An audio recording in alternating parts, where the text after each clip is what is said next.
মুখ্যমন্ত্রী মমতা বন্দ্যোপাধ্যায় বললেন দূরদর্শনটাকে ছুঁড়ে ফেলে দিন। এক সময় গর্ব ছিল, এখন আর গর্ব নেই। কারণ কি? চ্যানেলের লোগোর রং পরিবর্তন হয়ে গেরুয়া হয়ে গিয়েছে। তাহলে তো ছুঁড়ে ফেলে দিতে হয় গেরুয়া রং যেখানে যেখানে বা যাদের যাদের শরীরে যাদের যাদের পরিধানে দেখা গিয়েছে। ভারতের জাতীয় পতাকার একটি রঙও তো গেরুয়া, ভুলে যাচ্ছেন মুখ্যমন্ত্রী? প্রশ্ন উঠছে যে ভারতের সংস্কৃতি, ভারতের সাধু সন্ত, ভারতের বিভিন্ন মহাপুরুষ তারা যখন গেরুয়া পরতেন বা পরেছেন বা পরেন, তখন সেই রঙগুলো কি বিভাজন সৃষ্টি করে? প্রশ্ন উঠছে মুখ্যমন্ত্রী যখন বলছেন যে আমি স্তম্ভিত, আমি চমকে উঠলাম, আটকে উঠলাম, দূরদর্শনটাকে ছুঁড়ে ফেলে দিন। তখন প্রশ্ন উঠছে একমাত্র একটা লোগোর রং পরিবর্তন করার ফলে এত বড় স্টেটমেন্ট, এত বড় একটা বক্তব্য কি রাখার আদৌ কোনো প্রয়োজন ছিল? দূরদর্শনের সিইও তিনি স্পষ্ট করছেন যে এই রং বদলের পিছনে কোনো রকম রাজনৈতিক অভিসন্ধি নেই, যেটা বিরোধীরা বা মুখ্যমন্ত্রী মমতা বন্দ্যোপাধ্যায় বলছেন। তিনি স্পষ্ট করছেন খুব ক্লিয়ার ভাষায় যে এটি একটি সিস্টেম্যাটিক পরিবর্তন। ভারতের জাতীয় চ্যানেল, সেই চ্যানেলের আমূল একটা পরিবর্তন হয়েছে, স্টুডিও পরিবর্তন হয়েছে, পরিকাঠামো উন্নয়ন হয়েছে। যা হচ্ছে সেই পরিকাঠামো উন্নয়ন হওয়ার কারণে আমরা লোগোটাও বদলেছি, যা বিভিন্ন চ্যানেলে হয়ে থাকে। আমি আরও তথ্য দেব, আমি আরও তথ্য দেখাবো যে এই প্রথম তো নয়, এই চ্যানেলের লোগো বারবার পরিবর্তন হয়েছে। মুখ্যমন্ত্রী মমতা বন্দ্যোপাধ্যায় বলছেন বিভাজন সৃষ্টি হচ্ছে এবং গেরুয়া করে দিচ্ছে গোটা দেশটাকে। আর শুভেন্দু অধিকারী বলছেন যে শৌর্যের প্রতীক, বীরত্বের প্রতীক এবং তারই সঙ্গে সঙ্গে ত্যাগের প্রতীক গেরুয়া রং, সেই গেরুয়া রংকে অপমান করছেন মুখ্যমন্ত্রী। এবং সেই গেরুয়া রংকে অপমান করার কারণে সনাতন ধর্ম, সনাতন সমাজ প্রত্যেকে অপমানিত হচ্ছেন। আমরা প্রথমেই এই গোটা ডিবেটের শুরুর প্রথমেই আমরা যাব ভক্তি বিজয় স্বামী মহারাজের কাছে, ইসকনের বরিষ্ঠ সন্ন্যাসী। প্রথমে শুনবো এবং আমাদের সঙ্গে আরও অনেক গেস্ট আসবেন এর পরবর্তীকালে ডিবেটে প্রবেশ করার আগে। ভক্তি বিজয় ভাগবত স্বামী মহারাজ, আপনাকে রিপাবলিক বাংলায় স্বাগত। মহারাজ, আমি দেখছি আপনি একটা গেরুয়া পোশাক পরে আছেন এবং গেরুয়া পরে বসেছেন। অনেকে বলছে এটা বিভাজন সৃষ্টি করছে। আপনি কি বিভাজন সৃষ্টি করতে চাইছেন? আমি কিশলয়, রিপাবলিক বাংলা থেকে, আপনার ছোট্ট উত্তর। হ্যালো, শুনতে পাচ্ছেন? রাইট, হ্যাঁ শুনতে পাচ্ছি মহারাজ, বলুন। ধন্যবাদ রিপাবলিকে আমাকে ইনভাইট করার জন্য। যে বিষয়টা আলোচনা হচ্ছে যে গেরুয়া রং ত্যাগের প্রতীক, আমাদের জাতীয় পতাকায়ও ত্যাগের প্রতীক একটা রয়েছে।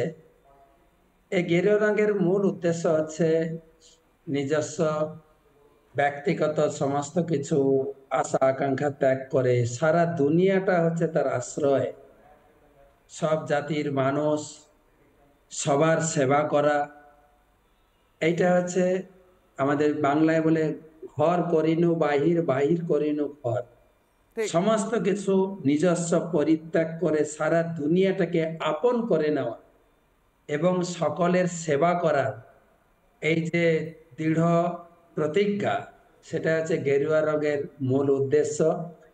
যে গেরুয়া রং হচ্ছে ত্যাগের প্রতীক, মানে তিনি ভোগ বাসনা সমস্ত কিছু ত্যাগ করে কেবল জনগণের সেবা, ভগবানের সেবা। বুঝলাম মহারাজ, একটা প্রশ্ন করবো, ছোট্ট একটা প্রশ্ন করবো মহারাজ, যে আমরা দেখেছি বারবার সনাতন ধর্মের যারা মহাপুরুষ রয়েছেন, যারা ঋষি মুনি রয়েছেন, তারা গেরুয়া পরেছেন। স্বামী বিবেকানন্দ গেরুয়া পরেছেন, শিলা প্রভুপাদ বিদেশে গিয়ে যখন তিনি ভাগবত ধর্ম প্রচার করছেন তিনি গেরুয়া পরেছেন। এখনও আপনারা বহু সন্ন্যাসী যারা রয়েছেন তারা গেরুয়া পরেন। তার মানে আপনি বলতে চাইছেন বাংলার মানুষকে আজকে বলুন এটা বিভাজন করার জন্য আপনারা পড়ছেন না, মহাপ্রভুও পড়েননি এবং মহাপুরুষরাও বিভাজন করার জন্য পড়েনি। এই রঙের মধ্যে বিভাজন করার মতো কিছু নেই। ছোট্ট করে উত্তর মহারাজ। বিভাজন নয়, সবাইকে আমরা একত্রিত করছি। সবার নিজস্ব নিজস্ব ভোগ বাসনা চাহিদা মিটিয়ে আমরা সবাইকে একত্রিত করতে চাইছি। বসুধৈব কুটুম্বকম, একটা লক্ষ্য, উচ্চ আশা, উচ্চ লক্ষ্যে সবাই যেন এগোতে পারে। অনেক ধন্যবাদ, অনেক ধন্যবাদ মহারাজ। আমাদের সঙ্গে ছিলেন ইসকনের বরিষ্ঠ সন্ন্যাসী ভক্তি বিজয় ভাগবত স্বামী মহারাজ। মুখ্যমন্ত্রী মমতা বন্দ্যোপাধ্যায় বললেন দূরদর্শনটাকে ছুঁড়ে ফেলে দিন। এক সময় গর্ব ছিল, এখন আর গর্ব নেই। কারণ কি? চ্যানেলের লোগোর রং পরিবর্তন হয়ে গেরুয়া হয়ে গিয়েছে। তাহলে তো ছুঁড়ে ফেলে দিতে হয় গেরুয়া রং যেখানে যেখানে বা যাদের যাদের শরীরে যাদের যাদের পরিধানে দেখা গিয়েছে। ভারতের জাতীয় পতাকার একটি রঙও তো গেরুয়া, ভুলে যাচ্ছেন মুখ্যমন্ত্রী? প্রশ্ন উঠছে যে ভারতের সংস্কৃতি, ভারতের সাধু সন্ত, ভারতের বিভিন্ন মহাপুরুষ তারা যখন গেরুয়া পরতেন বা পরেছেন বা পরেন, তখন সেই রঙগুলো কি বিভাজন সৃষ্টি করে? প্রশ্ন উঠছে মুখ্যমন্ত্রী যখন বলছেন যে আমি স্তম্ভিত, আমি চমকে উঠলাম, আতকে উঠলাম, দূরদর্শনটাকে ছুঁড়ে ফেলে দিন। তখন প্রশ্ন উঠছে একমাত্র একটা লোগোর রং পরিবর্তন করার ফলে এত বড় স্টেটমেন্ট, এত বড় একটা বক্তব্য কি রাখার আদৌ কোনো প্রয়োজন ছিল?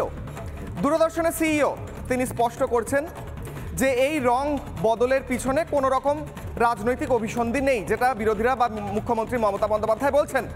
তিনি স্পষ্ট করছেন খুব ক্লিয়ার ভাষায় যে এটি একটি সিস্টেম্যাটিক পরিবর্তন। ভারতের জাতীয় চ্যানেল, সেই চ্যানেলের আমূল একটা পরিবর্তন হয়েছে, স্টুডিও পরিবর্তন হয়েছে, পরিকাঠামো উন্নয়ন হয়েছে। যা হচ্ছে সেই পরিকাঠামো উন্নয়ন হওয়ার কারণে আমরা লোগোটাও বদলেছি, যা বিভিন্ন চ্যানেলে হয়ে থাকে। আমি আরও তথ্য দেখাবো যে এই প্রথম তো নয়, এই চ্যানেলের লোগো বারবার পরিবর্তন হয়েছে। মুখ্যমন্ত্রী মমতা বন্দ্যোপাধ্যায় বলছেন বিভাজন সৃষ্টি হচ্ছে এবং গেরুয়া করে দিচ্ছে গোটা দেশটাকে। আর শুভেন্দু অধিকারী বলছেন যে শৌর্যের প্রতীক, বীরত্বের প্রতীক এবং তারই সঙ্গে সঙ্গে ত্যাগের প্রতীক গেরুয়া রং, সেই গেরুয়া রংকে অপমান করছেন মুখ্যমন্ত্রী। এবং সেই গেরুয়া রংকে অপমান করার কারণে সনাতন ধর্ম, সনাতন সমাজ প্রত্যেকে অপমানিত হচ্ছেন। আমরা প্রথমেই এই গোটা ডিবেটের শুরুর প্রথমেই আমরা যাব ভক্তি বিজয় স্বামী মহারাজের কাছে, ইসকনের বরিষ্ঠ সন্ন্যাসী। প্রথমে শুনবো এবং আমাদের সঙ্গে আরও অনেক গেস্ট আসবেন এর পরবর্তীকালে ডিবেটে প্রবেশ করার আগে। ভক্তি বিজয় ভাগবত স্বামী মহারাজ, আপনাকে রিপাবলিক বাংলায় স্বাগত। মহারাজ, আমি দেখছি আপনি একটা গেরুয়া পোশাক পরে আছেন এবং গেরুয়া পরে বসেছেন। অনেকে বলছে এটা বিভাজন সৃষ্টি করছে, আপনি কি বিভাজন সৃষ্টি করতে চাইছেন? আমি কিশলয়, রিপাবলিক বাংলা থেকে, আপনার ছোট্ট উত্তর। হ্যালো, শুনতে পাচ্ছেন? রাইট, হ্যাঁ শুনতে পাচ্ছি মহারাজ, বলুন। ধন্যবাদ রিপাবলিকে আমাকে ইনভাইট করার জন্য। যে বিষয়টা আলোচনা হচ্ছে যে গেরুয়া রং ত্যাগের প্রতীক, আমাদের জাতীয় পতাকায়ও ত্যাগের প্রতীক একটা রয়েছে। এই গেরুয়া রঙের মূল উদ্দেশ্য হচ্ছে নিজস্ব ব্যক্তিগত সমস্ত কিছু আশা আকাঙ্ক্ষা ত্যাগ করে সারা দুনিয়াটা হচ্ছে তার আশ্রয়, সব জাতির মানুষ, সবার সেবা করা। এইটা হচ্ছে আমাদের বাংলায় বলে ঘর করিনু বাহির, বাহির করিনু ঘর। সমস্ত কিছু নিজস্ব পরিত্যাগ করে সারা দুনিয়াটাকে আপন করে নেওয়া এবং সকলের সেবা করার এই যে দৃঢ় প্রতিজ্ঞা, সেটা হচ্ছে গেরুয়া রঙের মূল উদ্দেশ্য। যে গেরুয়া রং হচ্ছে ত্যাগের প্রতীক, মানে তিনি ভোগ বাসনা সমস্ত কিছু ত্যাগ করে কেবল জনগণের সেবা, ভগবানের সেবা। বুঝলাম মহারাজ, একটা প্রশ্ন করবো, ছোট্ট একটা প্রশ্ন করবো মহারাজ, যে আমরা দেখেছি বারবার সনাতন ধর্মের যারা মহাপুরুষ রয়েছেন, যারা ঋষি মুনি রয়েছেন, তারা গেরুয়া পড়েছেন। স্বামী বিবেকানন্দ গেরুয়া পড়েছেন, শিলা প্রভুপাদ বিদেশে গিয়ে যখন তিনি ভাগবত ধর্ম প্রচার করছেন তিনি গেরুয়া পড়েছেন। এখনও আপনারা বহু সন্ন্যাসী যারা রয়েছেন তারা গেরুয়া পড়েন। তার মানে আপনি বলতে চাইছেন বাংলার মানুষকে আজকে বলুন এটা বিভাজন করার জন্য আপনারা পড়ছেন না, মহাপ্রভুও পড়েননি এবং মহাপুরুষরাও বিভাজন করার জন্য পড়েনি। এই রঙের মধ্যে বিভাজন করার মতো কিছু নেই। ছোট্ট করে উত্তর মহারাজ। বিভাজন নয়, সবাইকে আমরা একত্রিত করছি। সবার নিজস্ব নিজস্ব ভোগ বাসনা চাহিদা মিটিয়ে আমরা সবাইকে একত্রিত করতে চাইছি। বসুধৈব কুটুম্বকম, একটা লক্ষ্য, উচ্চ আশা, উচ্চ লক্ষ্যে সবাই যেন এগোতে পারে। অনেক ধন্যবাদ, অনেক ধন্যবাদ মহারাজ। আমাদের সঙ্গে ছিলেন ইসকনের বরিষ্ঠ সন্ন্যাসী ভক্তি বিজয় ভাগবত স্বামী মহারাজ।